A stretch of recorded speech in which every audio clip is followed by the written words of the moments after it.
Did you know ukuthi umuntu ophilayo unamandla? And umuntu ophilayo umbethe amandla wokucontrola izinto ezingabonwa, aphinde futhi acontrole ezweni likamoya, aphinde futhi akwazi ukudescenda acazulule inkinga ezingabonwa. Futhi umuntu ophilayo aphinde abe inkinga futhi empilweni yakhe nakweimpilo zabanye abantu. Before we go deeper, I would like you to subscribe on this video so you can get more of the videos that I have downloaded. It is in my heart helping people every day, digging things that are seemingly not found easily, but God is playing a video in my mind, and always God is playing a video in my mind. Things that I talk, things that I say, things that I reveal are not things that are coming from someone, but God is revealing things to me. So it's very hard for me to keep these things to me, because I believe that there is a message for myself, but sometimes there's a message that has to be passed out there for people to get help. So I want to talk about the power of a living person. Amandla womuntu ophilayo. Umuntu ophilayo unamandla. Did you know ukuthi emndenini njengoba ubonakala izinto kwangathi khona izinto engahambi kahle, kubonakala abanye abashadi, abosisi la ekhaya, noma ngabe mhlawumbe uthi uyongena emshadweni akusebenzeki, sininini ubuyile la ekhaya into zabo ngathi nje ziyahlangahlangana, abobhuti abashadi, la ekhaya nje kuba ngathi izinto zakhona zihambi kahle, akekho umuntu ongathi usebenza umsebenzi ongathi ustable, ayikho into engathi yaqonda kahle kahle la ekhaya. I want to talk about amandla womuntu ophilayo. Whatever, uyabona uNkulunkulu makadala umuntu, wadala umuntu amthandile uJehova, ukuze umuntu must come to earth and cultivate the soil, ukuze umuntu agcine izinto zikaNkulunkulu. That is why uNkulunkulu makenza umuntu wamenza ngomfanekiso wakhe, and umuntu makamdala uNkulunkulu wamenza ukuthi eze azophila the best life emhlabeni, aphile njengoNkulunkulu. And then izinto ezenzakalayo empilweni yomuntu njengokwanda kwabantu masekucala kwanda ama-generations, kukhona izinto ezenzekayo empilweni zabantu lapho uSathane afika akhuluma ebantwini. Sometimes athumela ama-agent, kunabantu aba-connected in a higher space of spirituality, lapho uSathane abanikeza khona amandla ukuthi beze bazoprofetha. In short essence, angikutshela ukuthi kunabantu abaprofiti, but abaprofiti, they're not the prophets of God, they're the prophets of the kingdom of the devil. In other words, devil he is God in his own throne. That is why noJesu lento uyifakazile athi uNkulunkulu walomhlaba ubulele abantu amehlo ukuze babone bangabonisisi. So the devil is God on his throne, and the devil has got his own departments lapho akwazi ukuthi athumele imimoya yakhe, amadimoni wakhe abamba abantu. They become the agents. Abanye they sign to be agents in exchange of imali, and as they sign to be the agents, bahambe recruit abantu babafake in that incarnation that spirituality. Bese manje labo bantu labo, they will have to sacrifice. Some of obuningi babantu ama sacrifices wabo awekho mahle, because some of them they sacrifice ngabafowabo, some of them ngabodade wabo, abanye they sacrifice with abantu around, ama neighbors, abanye basacrifice ngama relatives, abanye basacrifice ngegazi labo. Instead umuntu kumele azale, but makathatha umfazi makaba pregnant, isiso siyavanisha siyahamba. That's kind of a sacrifice.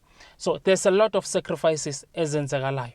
But manje angibuye ngizokhuluma ngomndeni ohluphekayo. Na umndeni uyahlupheka, na umndeni nikhombana ngeminwa, na umndeni lo ubona ngathi ulo, lo ubona ngathi ulo, lo ubona ngathi ulo. Izinto azilungi ekhaya, akekho umuntu ongakwa ngathi kuyacaca ukuthi uyaphi empilweni. Angikutshela ukuthi kunomuntu okhe wangena at a certain place walanda into ehlangene amandla wobumnyama.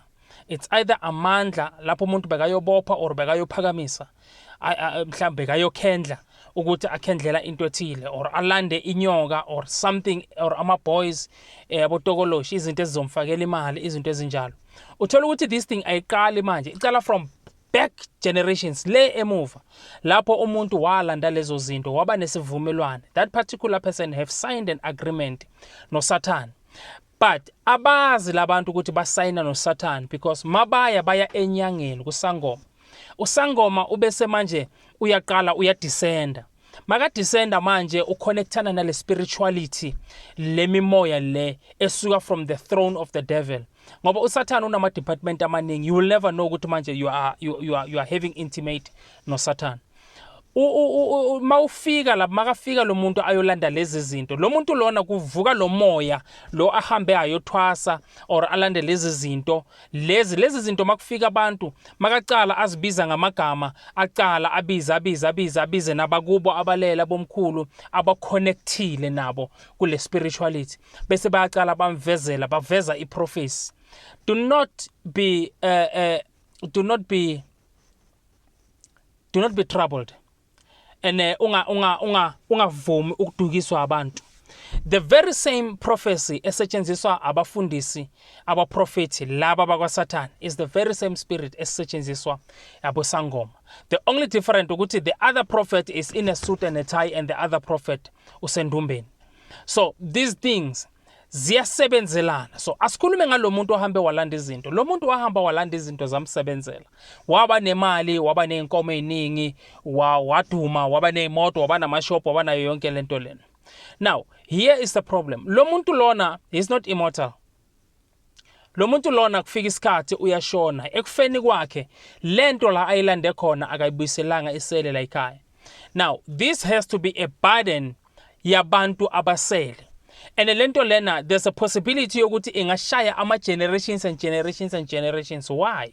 Because there was a sacrifice involved. Lo muntu lona makahamba ayothwala or ayophakamisa, wafika wachitha mhlambe igazi or wenza isivumelwano esithile nale mimoya, and le mimoya lena hiyo beyimasister nalezi zinto lezi bamnike zona ukuthi zizomfakela imali.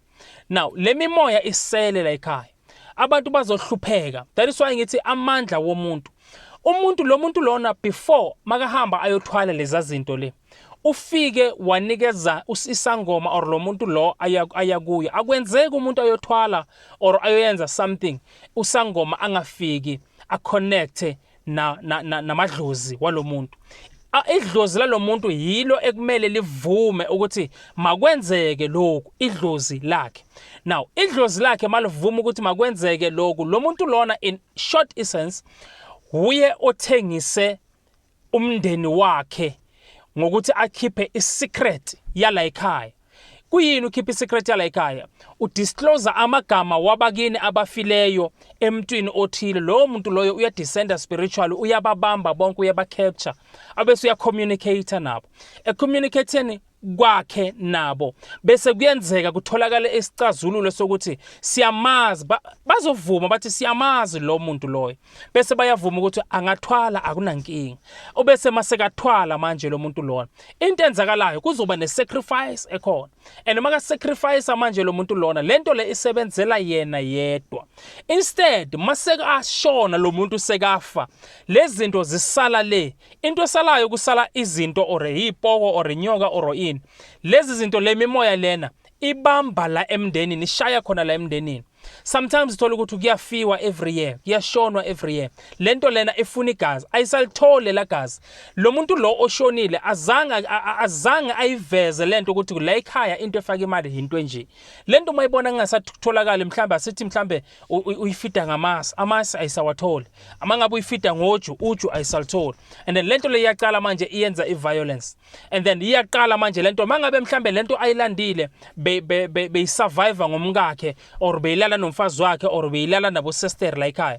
Into ezenzakala lo muntu makangasekho izoqala manje lento lena ihambe ilale nabo labantu mabakumele bayongena emshadweni. Lento lena ilwisana namadoda ebahlangana nawo mangabe umuntu wesilisa ilwisana nabesifazana uzwa umuntu bathi bamthwese isipoko or bamthwese imfene or bamthwese into engathi yazi unesidina lo muntu kushothi unesinenkenenke lo muntu makavela nje uvela nyanywa wonke abantu lo muntu lona udinga i-deliverance udinga ukuthola i-deliverance ngoba lento la ekhaya seibhisi iya-destroya ngoba umnikazi lo oyilandile akasekho.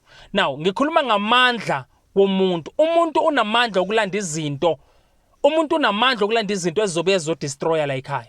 Umuntu unamandla wokuthi ningahlupheka generations to generations ngenxa yomuntu ngoba umuntu unamandla wokuyongena akhulume nabantu abangasekho through inyanga, not knowing ukuthi lento ayenzayo is creating a channel or a platform of suffering, a poverty like I. Now, asibuye futhi kancane. We all know ukuthi as an African, siyazi ukuthi kunamadlozi abakithi abalele. Now, here's the problem, here's the catch.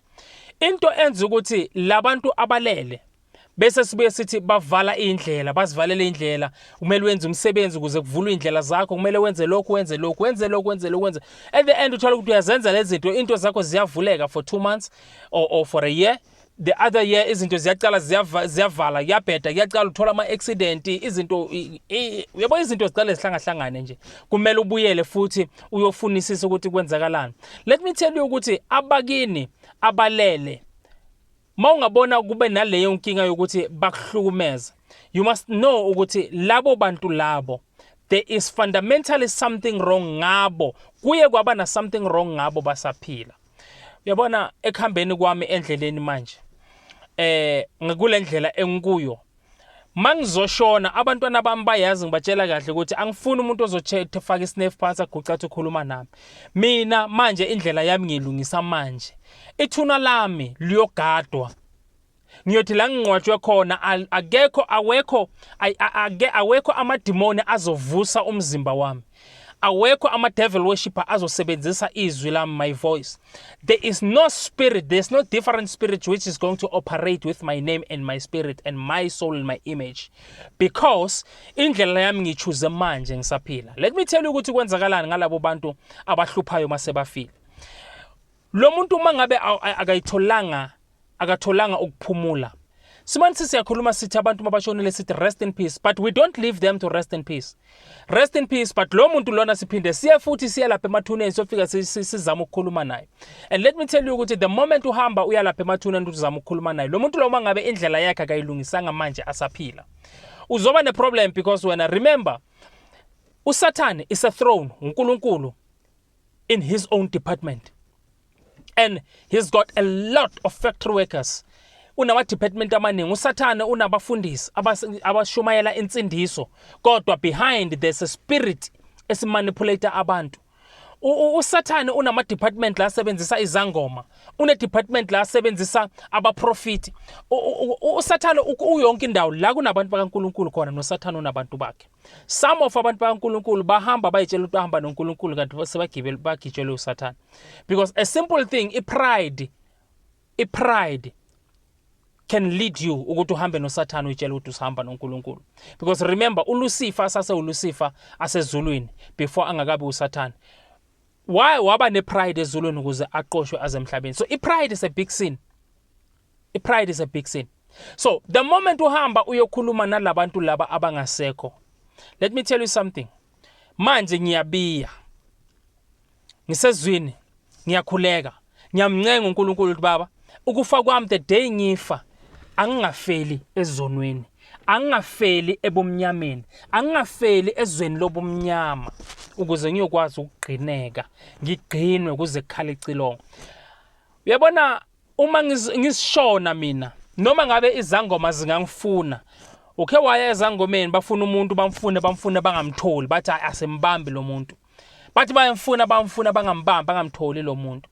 Kunabantu abangatholakali. Labo bantu abatholakali ngoba abekho kule platform, abekho kule department, kule umbrella yama dark forces. Abekho kule umbrella yama black magic. Abekho kule umbrella yaka Satan, yama incarnation and spells. Abekho.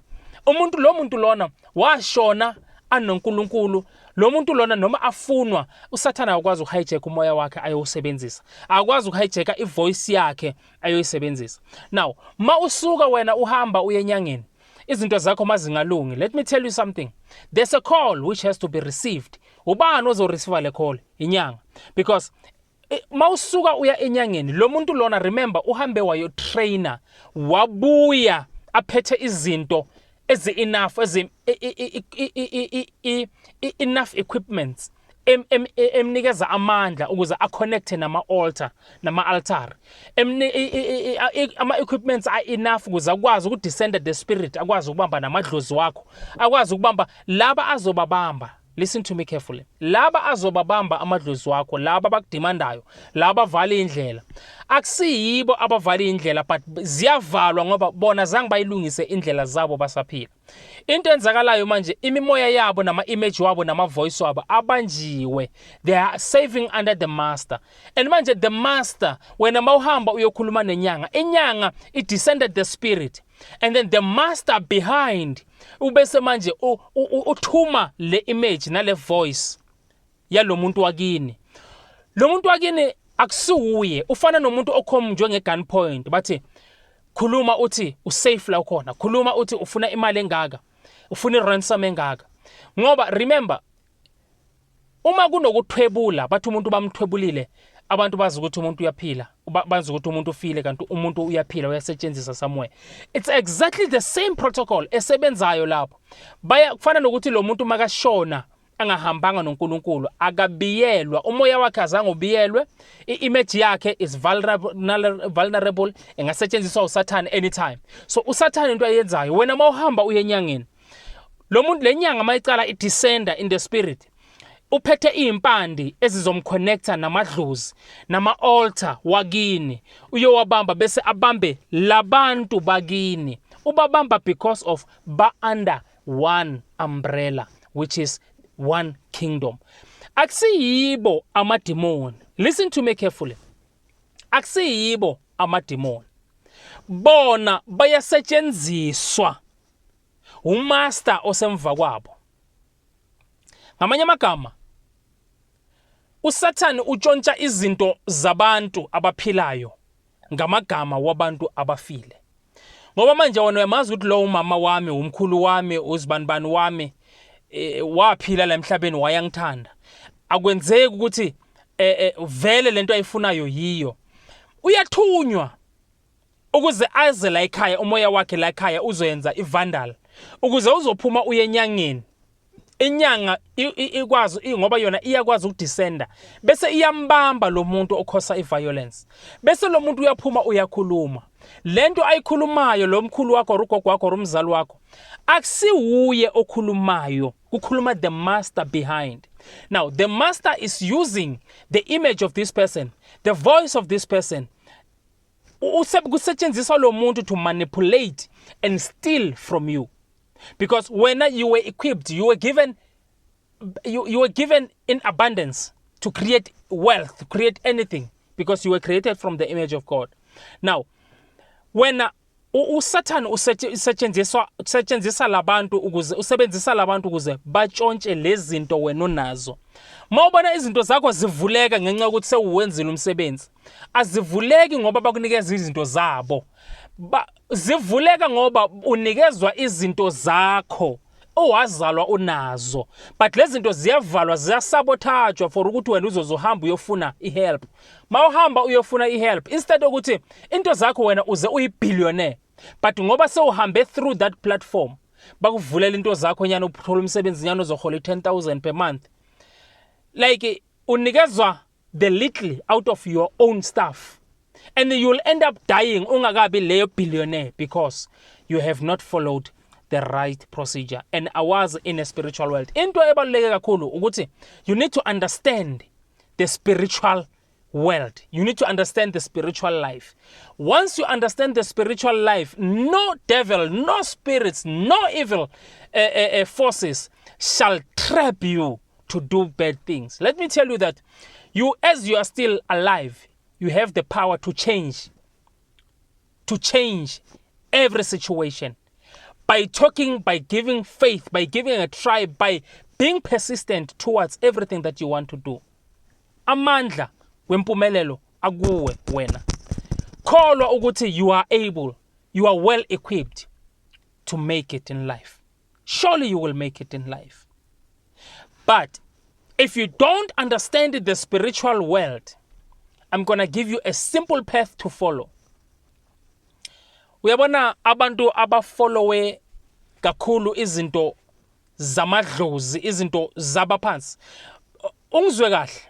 Ngicela ungizwe kahle la. Bakhona abaphansi bakithi abalele. Akekho umuntu onganawo amadlozi wakubo. Akekho umuntu onganabo bakubo abalele. But now, you need to bear in mind ukuthi abakini abalele. That is why bathi rest in peace. Let them rest in peace until kuyokhala icilongo bavuswe, bavuselwe ukuyojajwa, ukwehlulelwa. Now, laba abavukayo, laba abafuna ukwenza izinto, laba abakontrolayo, labo benzela imisebenzi, labo benzela ukuhlaba, labo ke they never rested in peace because there is a master behind. One other thing we understand, you don't have to worship. You don't worship abagini abangasekho. You recognize them. Uyabakhumbula. There's nothing wrong ngokuthi ubabize. There's nothing wrong ngokuthi ucelebrate lineage yakho. There's nothing wrong with you celebrate genealogy yakho la uvela khona. There's nothing wrong with that. The problem is when you start worshiping them.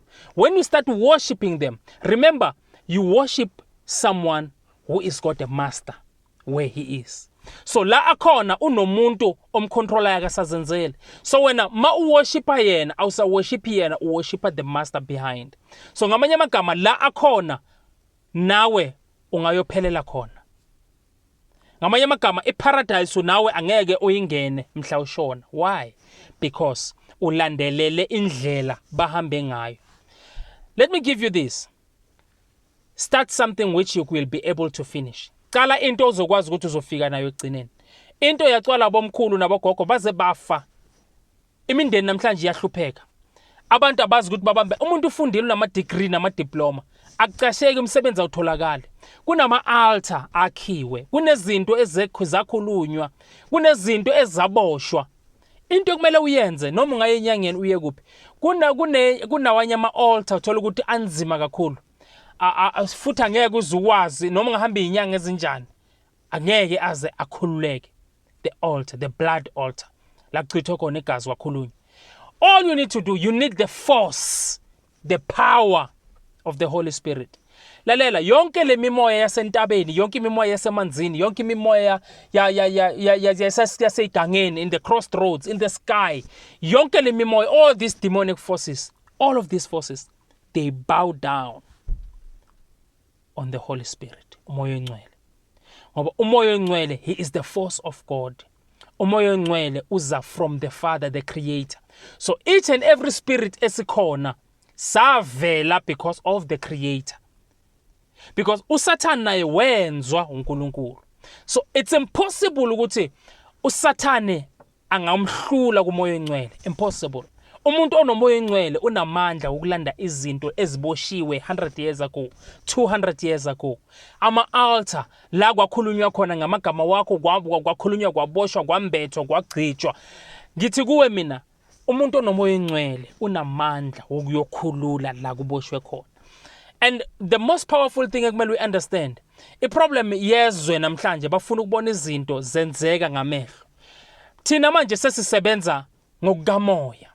Masithi kholwa ukuthi lento izokwenzeka. Kuyaphela le case iyaphela namhlanje. Zonke izinto oboshwe ngazo namhlanje siyakhululwa.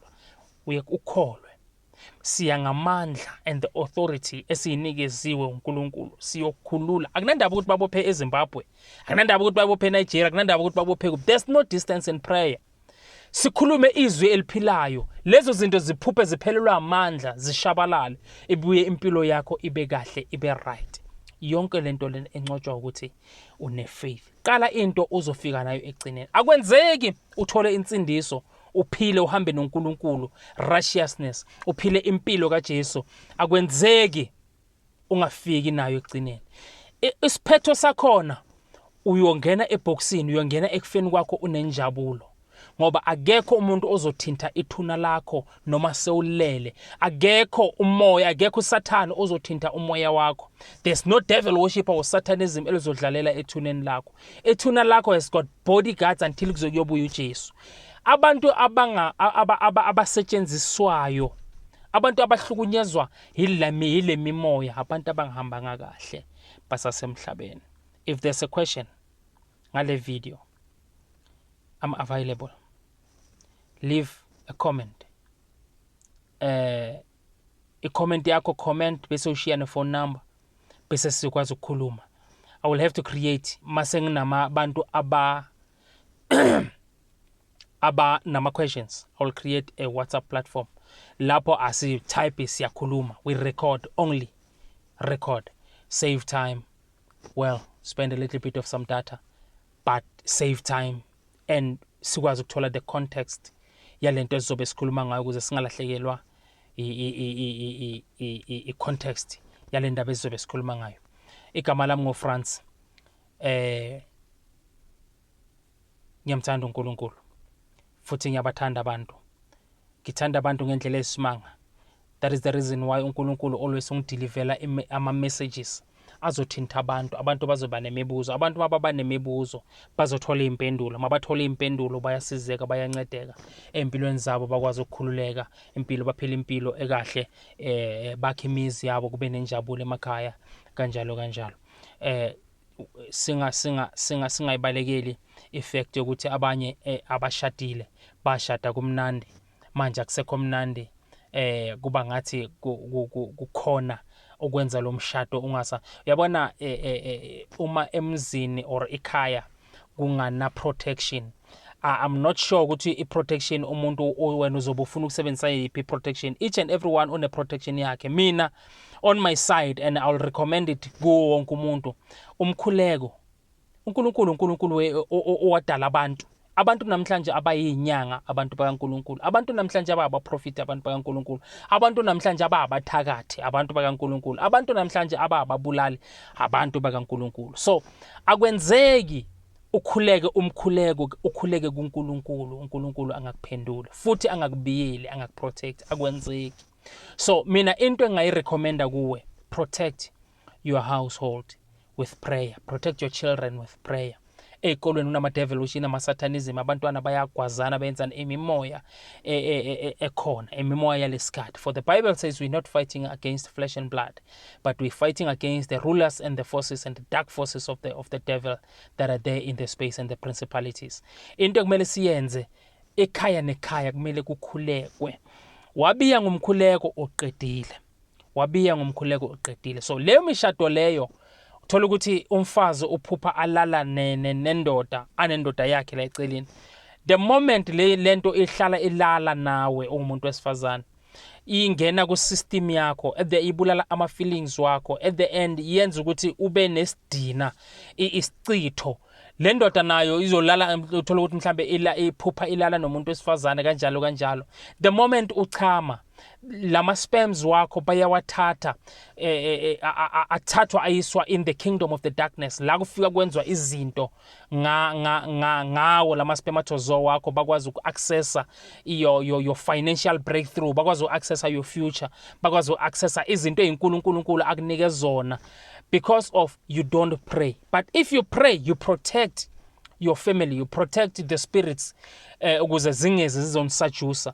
The moment zilala nani, umuntu wesifazana angayithola ne-miscarriage mangabe pregnant, makalala naleza zinto, because these things are the spirits ezithunyelwe abantu, are the spirits ezithunyelwe abantu abathola ukuthi mhlawumbe ukhendle ngazo lezi zinto ezimfakela imali, but then zisebenza nakunoma yiliphi ikhaya, zingene zenze le mikhuba, and mazenza le mikhuba zilala nani, imali iyangena kuloya muntu, imindeni yenu yashabalala, and leyo nto leyo ijabulisa uSathane. Ngoba the moment kuyenzeka all these acts, uSathane uyajabula makuhlala kungananjabulo emakhaya, uyajabula makuhlala kunganampumelelo, uyajabula makuhlala kuliwa, uyajabula imishado ishabalala, uyajabula abantwana mabangaphumeleli. All these things, these spirits, they sabotage the well-being zabantu. They sabotage ukuthi abantu bangaphumeleli. They are against the happiness and joy yabantu. So you need to know that. And uNkulunkulu uzokunceda. Please and please and please. Ngicela ni subscribe. The only protection engizokunikeza yona manje is prayer. And abantu abaningi bathi ukukhuleka abakwazi, they don't know how to pray. Let me give you a simple prayer. Our Father who art in heaven, hallowed be thy name. That is a powerful prayer. And the devil, he's trying by all means to steal that prayer from people. So people that don't pray this prayer, if you don't pray this prayer, let me tell you that you are simply opening the gates of attacks. The devil can attack you so easily. Lo mkhuleko unamandla kakhulu. Baba wethu osezulwini, Baba wethu osemazulwini, unamandla lo mkhuleko, but the devil now, he's stealing this prayer. Emabandleni amaningi lo mkhuleko awusakhulekwa because uSathane uyazi ukuthi unamandla.